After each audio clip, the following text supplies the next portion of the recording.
Breakfast meeting ಮಾಡ್ತಿದ್ದಾರೆ. ಏನ್ ನಿರೀಕ್ಷೆ ಮಾಡ್ಬೋದು, ಏನ್ ನಿರೀಕ್ಷೆ ಮಾಡತ್ತೀರಿ ಸರ್? ನಿರೀಕ್ಷೆ ಅಂದ್ರೆ ಶಾಂತ ಐತಿ. ಈಗ ವಾತಾವರಣ ತಿಳಿ ಆಗಬೇಕು. ಸೊ ಸರ್ಕಾರ ಸುಗಮವಾಗಿ ನಡಿಬೇಕು, ಪಕ್ಷ ಕೂಡ ಸುಗಮವಾಗಿ ನಡಿಬೇಕು. ಆ ರೀತಿಯಿಂದ ಇಬ್ಬರು ನಾಯಕರು ಇವತ್ತು ಒಟ್ಟಾಗಿ ಕೂಡಿ ಈ ಗೊಂದಲಕ್ಕೆ ತೆರೆಯುವಂಥ ಒಂದು ಪ್ರಯತ್ನ ಮಾಡ್ತಿದ್ದಾರೆ.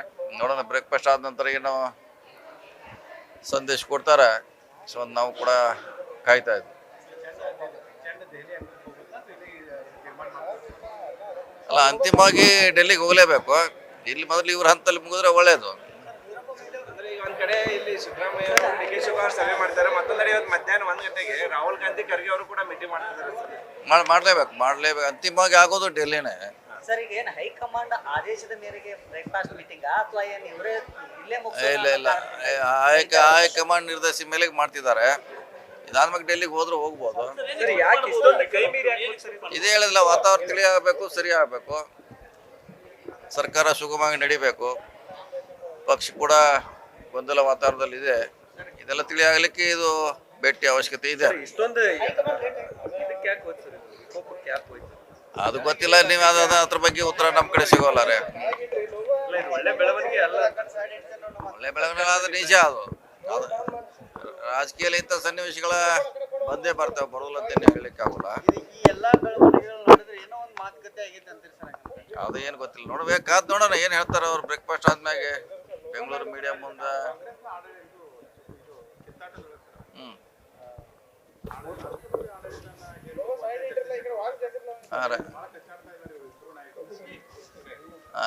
ಹಂಗೆ ಮಾಡ್ಲಿಕ್ಕೆ ಬರಲ್ಲ. ಅವ್ರು ಹೇಳಿದ ಅಷ್ಟು ಸುಲಭದ ಕೆಲಸ ಅಲ್ಲ, ಅಷ್ಟು ಸುಲಭದ ಕೆಲಸ ಅಲ್ಲ ಅದು. ಅದಕ್ಕೆ ಶಿಫಾರಸು ಮಾಡ್ಲಿಕ್ಕೆ ಬೇರೆ ಮಾನದಂಡಗಳಿದೆ. ನಾವು ಜಗಳ ಆಡಿದ್ವಿ, ಹಂಗೆ ಶಿಫಾರಸು ಮಾಡ್ಲಿಕ್ಕೆ ಆಗೋಲ್ಲ. ಅದು ಅದಕ್ಕೆ ಮಾನದಂಡ ಬೇರೆ ಇದೆ. ಅದೇ ಹೇಳಿದ್ರಲ್ಲ, ವಾತಾವರಣ ತಿಳಿ ಆಗಬೇಕು. ಅವ್ರ ಹೇಳಿಕೆಯಿಂದ ಗೊಂದಲ ಇಲ್ಲೇ ಇವತ್ತು ನಿಲ್ಲಬೇಕನ್ನೋದು ನಮ್ಮೆಲ್ಲರ ಆಸೆ ಇದೆ. ಈಗ ಮೀಟಿಂಗ್ ಸ್ಟಾರ್ಟ್ ಆಗೋಕ್ಕಿಂತ ಆಗೋ ಮಧ್ಯೆ ಸರ್, ಒಂದ್ ಕಡೆ ಡಿ.ಕೆ. ಶಿವಕುಮಾರ್ ಅವ್ರ ಬೆಂಬಲಿಗರು ಮೈಸೂರಲ್ಲಿ, ಸಿಎಂ ಅವರ ತವರು ಜಿಲ್ಲೆ ಮೈಸೂರಲ್ಲಿ ಒಂದ್ ಕಡೆ ರ್ಯಾಲಿ ಮಾಡ್ತಾರೆ, ಮತ್ತೊಂದ್ ಕಡೆ ಸಿದ್ದರಾಮಯ್ಯನವರೇ ಮುಂದುವರಿಲಿ ಅಂತ ಹಿಂದೆ ಒಕ್ಕೂಟ ಕೂಡ ಸಭೆ ಮಾಡ್ತಿದೆ ಸರ್. ಅದೆಲ್ಲ ನಡೆದ್ರೆ ಅದಕ್ಕೂ ಇದಕ್ಕೂ ಸಂಬಂಧ ಇಲ್ಲ. ಮೀಟಿಂಗ್ ಆಗ್ತಿದೆ, ಅದನ್ನ ಪೋಸ್ಟ್ಪೋನ್ ಮಾಡ್ಬೋದಿತ್ತಂತಲ್ಲ. ಈಗ ಅಲ್ಲಿ 4 ಮಂದಿ, ಒಂದು 10 ಮಂದಿ, 100 ಮಂದಿ ಮಾಡೋದು ಅದಕ್ಕೆ ಯಾರು ಪ್ರೊಟೆಕ್ಟ್ ಮಾಡೋರು? ಇಷ್ಟು ದೊಡ್ಡ ರಾಜ್ಯದಲ್ಲಿ ಯಾವುದೋ ಒಂದು ಮೂಲೆಯಲ್ಲಿ ಮಾಡೆ ಮಾಡ್ತಾರ. ಈಗ ಅವ್ರಿಗೆ ಗೊತ್ತಿರಲ್ಲ.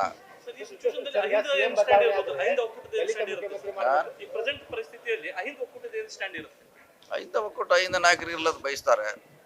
ಅಂತಿಮವಾಗಿ ಪಕ್ಷಕ್ಕೆ ಮುಖ್ಯ ಅವ್ರ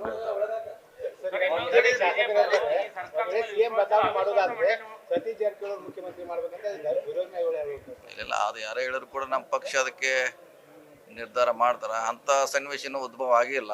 ಮುಂದೆ ನೋಡೋಣ.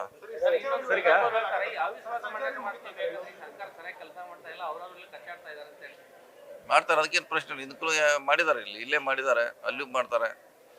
ಮಾಡೋದ್ರಿಂದ ಏನು ಸರ್ಕಾರದ ಮೇಲೆ ಯಾವುದೇ ಪರಿಣಾಮ ಬೀರೋಲ್ಲ. ಒಂದೇನಂತಂದ್ರೆ ರಾಜ್ಯದ ಜನರು ಈ ಸಿಎಂ ಅವ್ರ ಸ್ಥಾನದಲ್ಲಿ ಇದ್ಕೊಂಡು ಅವ್ರು ಮಾಡ್ತಾ ಇರುವಂತ ಟ್ವೀಟ್ಗಳು ಮತ್ತು ಡಿ.ಸಿ.ಎಂ ಸ್ಥಾನದಲ್ಲಿ ಇದ್ಕೊಂಡು ಅವ್ರು ಮಾಡ್ತಾ ಇರುವಂತ ಟ್ವೀಟ್ಗಳನ್ನ ಬಹಳಷ್ಟು ಗಮನಿಸ್ತಾ ಇದ್ದಾರೆ ಸರ್. ಸೊ ಈ ದೊಡ್ಡ ಸ್ಥಾನದಲ್ಲಿ ಇದ್ದವರು ಕೂಡ ಈ ಮಟ್ಟಿಗೆ ವಾಕ್ ಸಮರ, ಟಾಕ್ ವಾರು ಇವೆಲ್ಲವೂ ನಡೆದಿಲ್ಲ ಅಂತ ಹೇಳ. ಹಿಂದಿನ ಸರ್ಕಾರದಲ್ಲಿ ನಡೆದಿದೆ, ಕೇಂದ್ರದಲ್ಲಿ ನಡೆದಿದೆ, ರಾಜ್ಯದಲ್ಲಿ ನಡೆದಿದೆ, ಇದೇ ಬಿಜೆಪಿ ಸರ್ಕಾರದಲ್ಲಿ ಇಂದು ಕೂಡ ನಡೆದಿದೆ, ಇವತ್ತು ಕೂಡ ನಡೀತಾ ಇದೆ. ಅವ್ರದ್ದು ಲೇಟೆಸ್ಟ್ ಇದ್ದಾರೆ. ಅವ್ರದ್ದೇನು ಕಡಿಮೆ ಏನಿಲ್ಲ. ರಾಜಕೀಯ ಪಕ್ಷ ಅಂದ್ರೆ ಇದು ಇರೋದೇ. ಅಲ್ಲೂ ಮಂಡ್ಯ ವಿಜೇಂದ್ರಾಗಿ ಯತ್ನಾಳ್ ಅವ್ರು ಯಾವ ರೀತಿ ಹೇಳಿದ್ದಾರೆ, ಅವ್ರದ್ದು ದಿವಸ ನಡೀತಾನೆ ಇದೆ. ಸರ್, ಈಗ ಮೀಟಿಂಗ್, ಇದು ಬ್ರೇಕ್ಫಾಸ್ಟ್ ಮೀಟಿಂಗ್ ಅಂತ ಮುಂಚೆ ಒಂದ್ 2-3 ಜನ ನಿಮ್ಮ ಮನೆಯಲ್ಲಿ ಅಂದ್ರೆ ಸಿದ್ದರಾಮಯ್ಯ ಆಪ್ತ ಸಚಿವರೆಲ್ಲ ಮೀಟಿಂಗ್ ಮಾಡಿದ್ರಿ. ಒಂದ್ ಗಟ್ಟಿಯಾದ ನಿರ್ಧಾರ ತಗೊಂಡ್ ಸಿಎಂ ಅವ್ರಿಗೆ ಏನ್ ಸಲಹೆ ಕೊಟ್ಟಿದ್ರಿ? ಹಂಗನ್ಸರಿ ಡಿನ್ನರ್ ಆಯ್ತು. ಸಲಹೆ ಏನಿಲ್ಲ. ಸಲಹೆ ಅವರು ಇಬ್ಬರು ನಾಯಕರಿದ್ದಾರೆ, ವರಿಷ್ಠರು. ಅವ್ರ ನಿರ್ಧಾರ ತಗೋಬೇಕು, ನಮ್ ನಿರ್ಧಾರ ಅಲ್ಲ. ಸರ್, ಅಹಿಂದ ನಾಯಕರು ಯಾವತ್ತೂ ಬಿಟ್ಕೊಡ್ಬಾರ್ದು. ರಾಜ್ಯದಲ್ಲಿ ಸಾಕಷ್ಟು ಜನರಿದ್ದಾರೆ, ಮತ್ತೆ ಅಹಿಂದ ಸ್ವಾಮೀಜಿಗಳು ಕೂಡ ಈಗ ಅವ್ರ ಪರವಾಗಿ ಮಾತಾಡ್ತಾ ಇದ್ದಾರೆ. ನೋಡೋಣ, ಕಾದ್ ನೋಡೋಣ ಏನ್ ನಮ್ಮ ನಾಯಕರ ಅಂತಿಮವಾಗಿ ಏನ್ ತೀರ್ಮಾನ ಮಾಡ್ತಾರೆ ನೋಡೋಣ. ನೆಕ್ಸ್ಟ್ ಸಂದೇಶ ಕೂಡ ಕೊಡ್ತಾ ಇದ್ದಾರೆ ನೋಡೋಣ. ಈ ಸದ್ಯಕ್ಕೆ ಹೇಳಲಿಕ್ಕೆ ಆಗೋಲ್ಲ, ಕಾದ್ ನೋಡೋಣ. ನ್ಯೂಸ್ ಫಸ್ಟ್, ನಿರ್ಭೀತಿಯಿಂದ ನಿಮ್ಮ ಪರವಾಗಿ.